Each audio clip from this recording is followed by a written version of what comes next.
Part 2, we are still talking about denials. Okay, this is a different angle of the capital. You can see from this angle right here, different angle, and I have my hat because it is hot. So I am going to talk about part 2 of denials. The subject is heavy, that's why we have to just have some sense of a little bit of sympathy and some sense of really like concern when it comes to denials, what went wrong.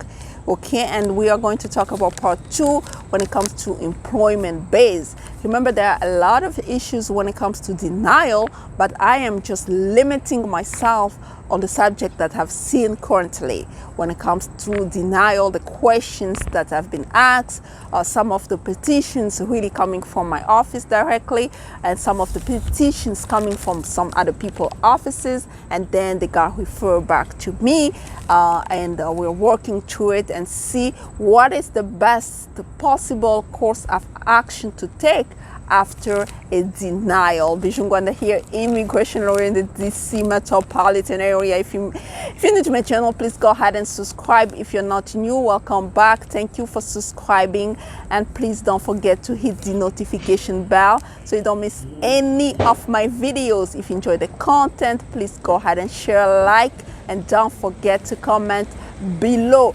Remember that we are at 9,000, okay, and 800.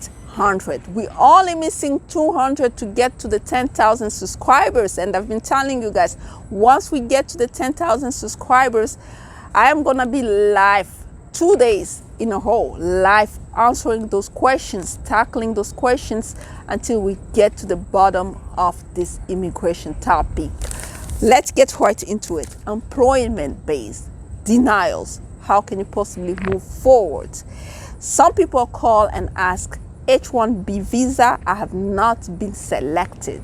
Well, this is my first time.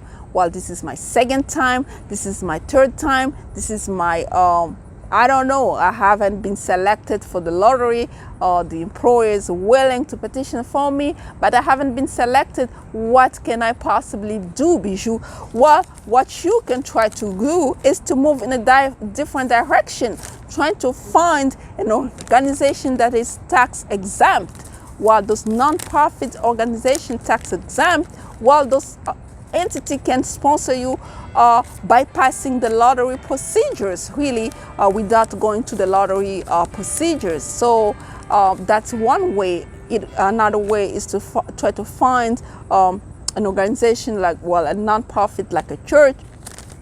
And with the churches, we have different type of requirements, but again, those people can pass through the lottery process and really just go ahead and sponsor your petition, and you can work in a professional capacity too. When it comes to working for a church, for example, or religious institution, you can work in a professional capacity. Really try to find a tax exempt. That's one of the solution. And well, self-sponsor. When it comes to self-sponsor, remember we've been talking lately about sponsoring yourself, EB1, EB2, well, extraordinary ability. Remember, with extraordinary ability, if the requirements are too high, because it has to be really showed that it is extraordinary.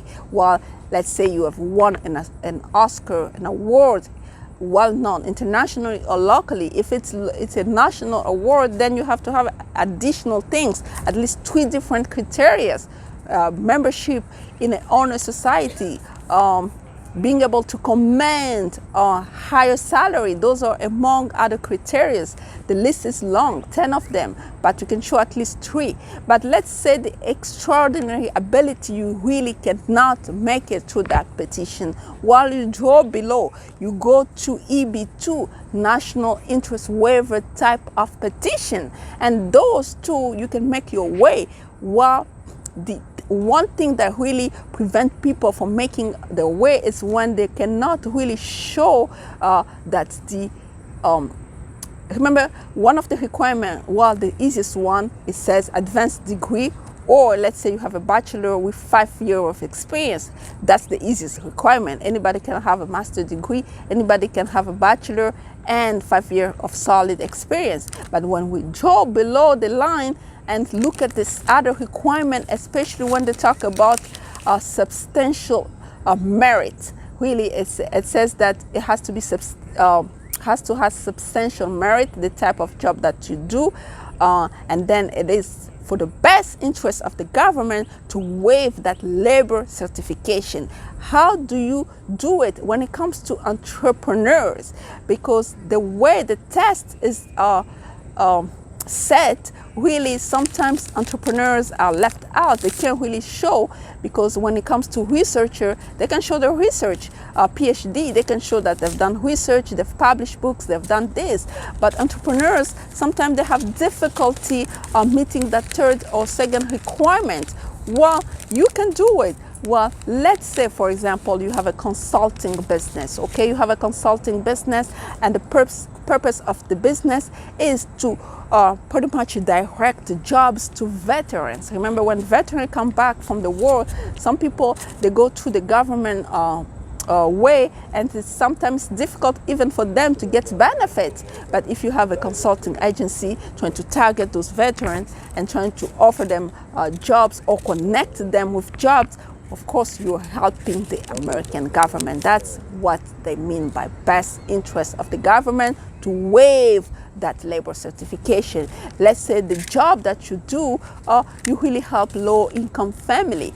That's, again, it is in the best of interest of the government to waive that labor certification. So it might sound simple. It's not as simple, but we can come up with an argument, provided that you meet those criteria and present it to the best possible way, so that you can get that green card, get that sponsorship, and later on really deal with the issue of inadmissibility later on in the process.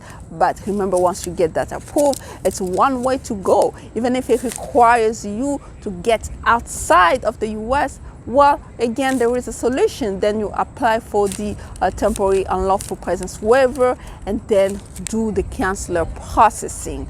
My friend, I've been telling you this immigration subject, it is really challenging when it comes to really walking this path alone. And sometimes you might get the support and things do not turn your way, but you give up today after going through all that. My friend, the answer is no. You cannot give up. In fact, we are not going to give up until we see a clear path.